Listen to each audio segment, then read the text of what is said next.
Hello guys, good day. Welcome back to my channel RX Engineering. And for this video tutorial, I will be discussing about the stirrups, design of the shear force. So without further ado, let's start our discussion and coding time. Okay, so last time we already have discussed about the design of flexures forces. So ito yun, yung members natin. Then, also we updated the shear moment diagram and also the deflection para sa simple beam with uniformly distributed load. Yung previous din kasi ito, fixed end to with a 3 points result. So ngayon, we will discuss about the shear reinforcement, how to get or calculate the shear reinforcement of the beam section. Okay? So una, ang gagawin ko kasi is separate ko na yung shear reinforcement. Ito gagawa ko ng module. Ito nag-create ako ng new module na shear underscores design. Ito yan. Then mag-create ako ng sub. Then same sa ginawa natin sa flexural, mag-ano ako, ah, declare ng variables na gagamitin natin. Then of course with corresponding value dun sa cell. No? So same din, kailangan natin i-check yung concrete strength. Kasi ibig sabihin yan, kung kaya naman yung forces ng concrete, so no need to uh, provide the reinforcement in the theory, 'di ba? Pero in actual, nagpo-provide tayo ng minimum reinforcement as per the code, the SCI, no? Then, ito, punta tayo rito. Para sa VC natin, concrete reinforcement natin, the nominal, ito yung 0.77, 0.17 times the times 1. This is the factor of the normal concrete, which is ito yun naman yung ginagamit natin. No. Times the square root of the A prime C times the width of the beam, then the effective depth. Then I need to divide it by 1,000 para makuha ko yung unit in terms of kilonewton. Okay? Then, para makuha natin yung ultimate concrete strength, we need to multiply it by the phi value of the shear. So, pag shear, guys, as per the ICI, it should be 0.75. No? While kung mapapansin natin dito yung sa flexures, ang ginamit natin is 0.9. Yun, as per sa ICI yan. Nasa na yan? Ah, yung sa, ito. This is 0.9. Okay? So, pag sa share guys, i-default ko siya as 0.5 para hindi na tayo mag-gist dun sa input data. Okay. So, para makuha natin yan, ito. So, i-stop ko muna to, i-end ko, then run ko to. Oops. Yes. So, mapapansin natin, ito yung mga value, 20. So, nandiyan na yan. Then, yung VCN natin, this 58.02. So, ibig sabihin, 58.02, yung VU natin is 269.08. So, ah, klaro na magpo-provide tayo ng shear reinforcement kasi nga yung capacity ng concrete natin is only 58.02.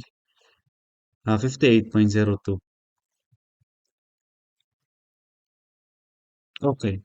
Then, after that, we need to check the section size capacity.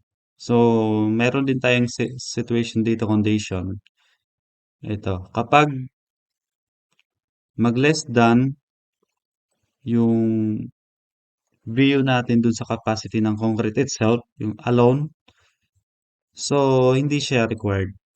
Pero magpo-provide tayo ng minimum. Pero kapag yung VU naman is greater than sa concrete capacity, then less than sa Vmax, yung Vmax na yan, ito na yun yung concrete strength share, in terms of share capacity, then yung steel na maximum. So, ibig sabihin, mag-provide tayo ng reinforcement. Pero kapag mag-greater than yung VU natin dun sa max, so ito yung mangyayari. Hindi na siya adequate yung section mo. So, kailangan mo na mag-increase ng width or thickness. Okay? So, balik tayo rito. Para sa VSN Max, okay, yung VSN Max na yan guys, this is the maximum capacity of the, ito para sa steel, then ito para sa both the compression and, I mean concrete and the steel capacity, maximum capacity. Okay? So ito na-discuss na natin to. Then, yung magiging VS natin, yung para sa steel, ito. So, ima-minus natin yung BCN.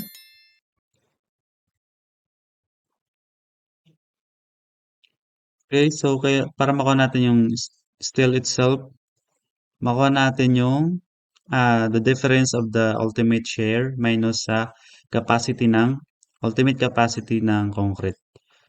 Then, divide natin sa phi value. Okay, so ang value natin is 281.41.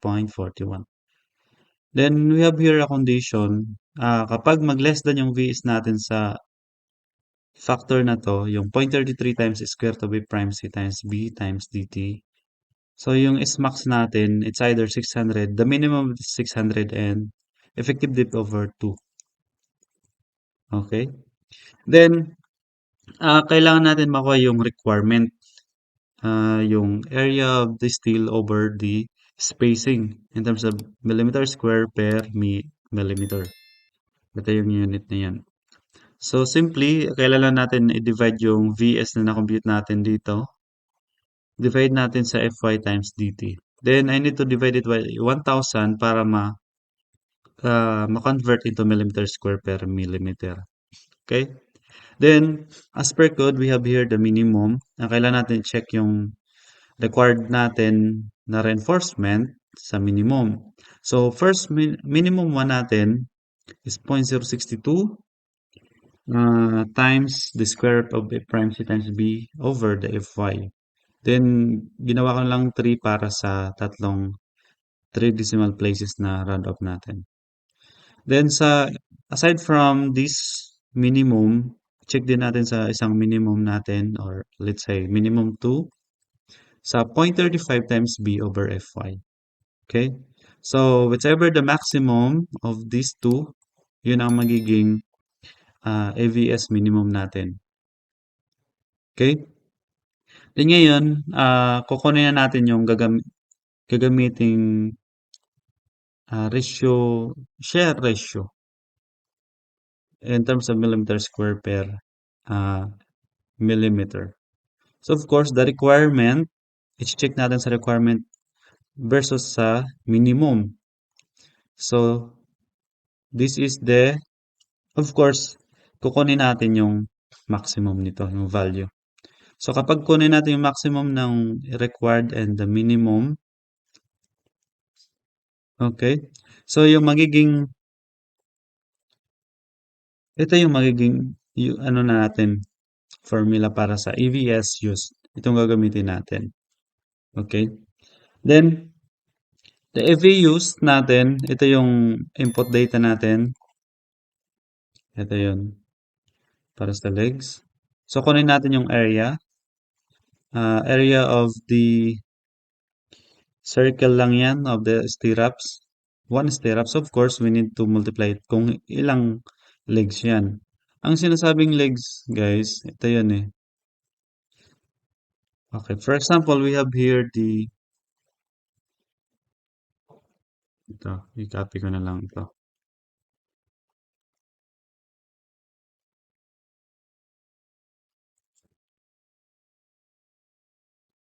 Pero iusog ko to para sa stirrups kasi may stirrups pa yan, guys. Ito, for example. Ayan. Then, Palaking ko na lang to. Ito yung stirrups natin. Naka-change ko to into red para madaling identify. So, ito yung stirrups natin. Two-legged yan, two legs. Kasi kapag ikat natin yan horizontally, dalawa yung makakat. How about kung sabihin three-legged stirrups? So, kung may ano pa tayo dyan, may bakal. Then, ayun. Actually, ano yan eh. Naka-bend dapat. Pero as a representation, straight lang natin. Okay, ganyan. So, three-legged yan. Pag sabihing apat, of course, magiging apat yan. Yan ang identification, okay? Balik tayo rito. Okay. So, makuha na natin yung requirement na spacing. Yung requirement ng spacing na yan is yung EV used, yung ginamit natin. I-divide lang natin sa EVS used. Ito yung calculate natin as per the requirement. Okay? Then, yung magiging S used natin, ito, the minimum. So, the requirement, then the S max. Bakit minimum yung kukunin natin? Kasi nga, in terms of spacing, mas maliit yung spacing, yun ang mas safer. Okay? So, S max natin is ito, 168.67. Yung required natin is 118. Then, gusto ko i-round down siya. Kung mapapansin ninyo, naka-floor siya. Ibig sabihin, i-round down niya into the digits. Kung ano mang na-declare natin dito. Kung 5, so in terms of 5, ma-round down siya. So, kung 10, 10. Every 10 siya. So, magiging remarks natin, ito. Yung number of legs. Tapos, of course, yung text na T. Then, i-add ko yung diameter. Then, yung at na text. Tapos, yung spacing na use natin. Then, ito, mapapansin ninyo, yung corresponding value dito sa result natin. Ito. Kung saan ko nilagay. Ito yan. Ayun. So, tapos na tayo dito. I-stop ko muna yan. Stop ko.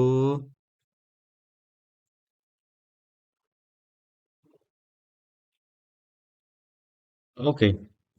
So, close ko na to. Then, meron na tayong share design. See?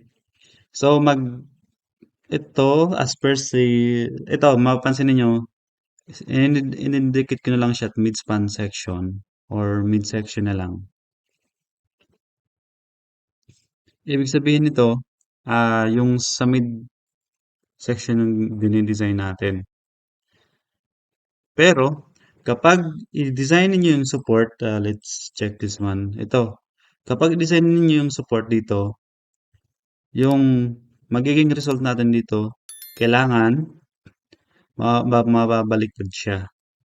Yung sinasabing bottom bars dito, it should be top bars na. Kung top bars naman dito, it should be bottom bars. Kapag nasa support. Kasi nga, uh, ang moment diagram natin para sa continuous. Let's check this one. Okay. Kung ito yung beam natin,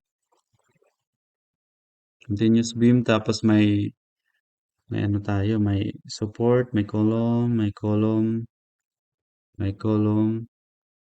then commonly, kapag uniform load tayo, ang nangyayari, ito yung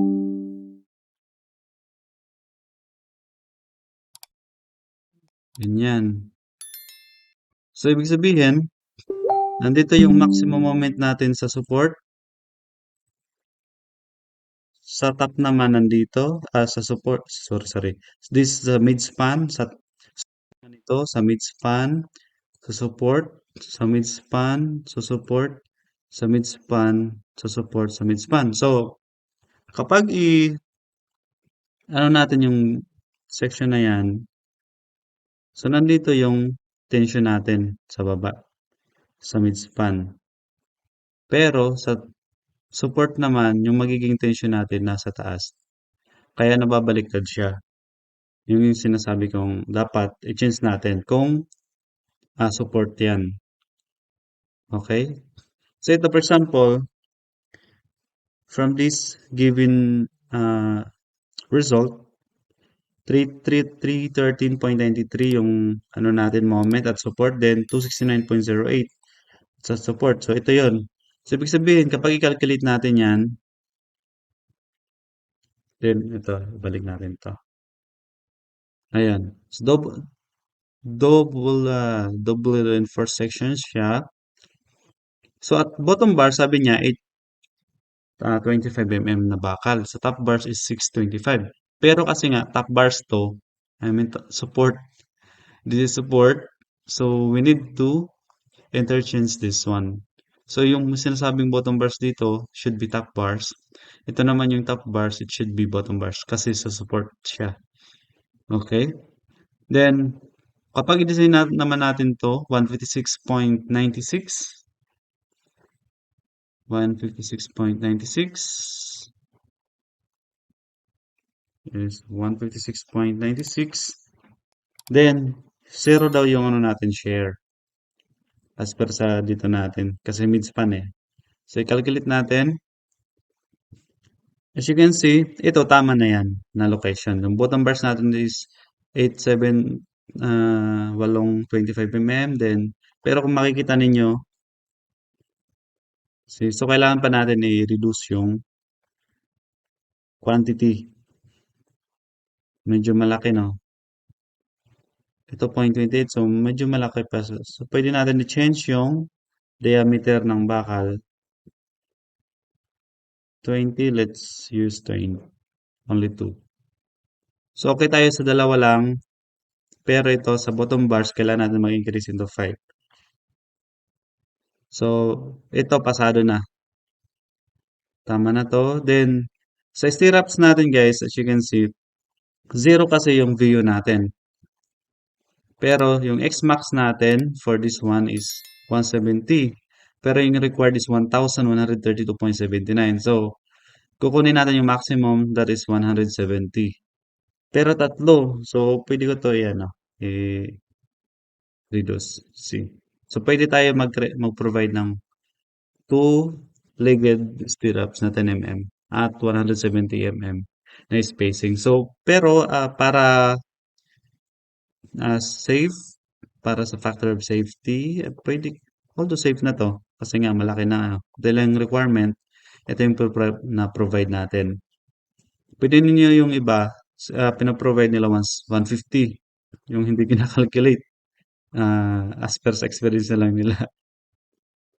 Pero mas, kasi nga, yung remarks natin guys, reinforcement is not required. No. Pero nga, magbe-base tayo sa maximum. Okay? So yun lang guys. Thank you for watching and don't forget to like this video and share my videos na na-upload natin and subscribe to my channel, Arts Engineering. And don't forget to like guys ha, sa mga videos na na-upload natin. Okay? So tapos na tayo sa section design of the flexural reinforcement, the flexural reinforcement, also the shear. And next time, let's try the cross section of the beam. Okay? Okay. See you next video. Thank you and God bless.